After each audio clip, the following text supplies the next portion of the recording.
Bonjour, aujourd'hui on va voir ensemble comment pratiquer une biopsie des glandes salivaires accessoires.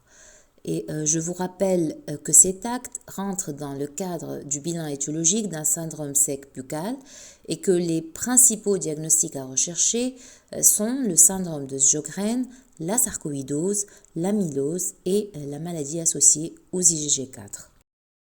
Alors le premier réflexe à avoir, c'est de s'entretenir avec le patient, lui expliquer l'indication du geste, son déroulement, le rassurer et lui expliquer entre autres qu'il aura recours à une anesthésie locale et donc il n'aura pas mal, et puis et surtout avoir son consentement.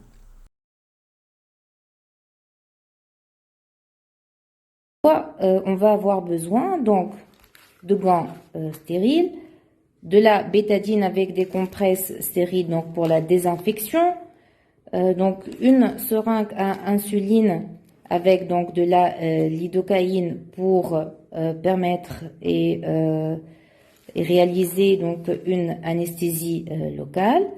Ensuite, une petite lame pour l'incision, une pince qui va nous aider donc à prélever les glandes. Parfois, on a besoin aussi de bicarbonate de soude.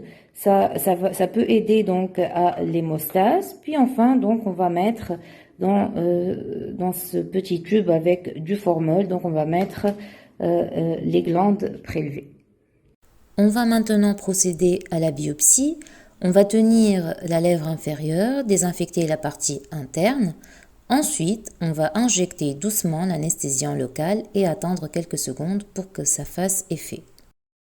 Une fois l'anesthésiant fait effet, on réalise une petite incisure verticale d'environ 2 à 3 mm d'arrière en avant. Puis, on va avoir des petites glandes qui vont apparaître et on va les couper avec le bistouri et les prélever à l'aide de la pince. Une fois le prélèvement réalisé, on va appliquer une pression avec la compresse sur la lèvre inférieure pendant 2 à 3 minutes pour réaliser l'hémostase. Ensuite, on va mettre le prélèvement dans un petit tube. Si on ne suspecte pas d'amylose, on pourra le fixer par du formol. On va laisser le patient sous surveillance pendant quelques minutes. Une fois l'hémostase est vérifiée, il pourra rentrer et on va adresser le prélèvement au laboratoire d'anatomopathologie avec les renseignements cliniques. J'espère que cette présentation a été claire. Je vous remercie pour votre attention et si vous avez des questions, vous pouvez me les adresser par email.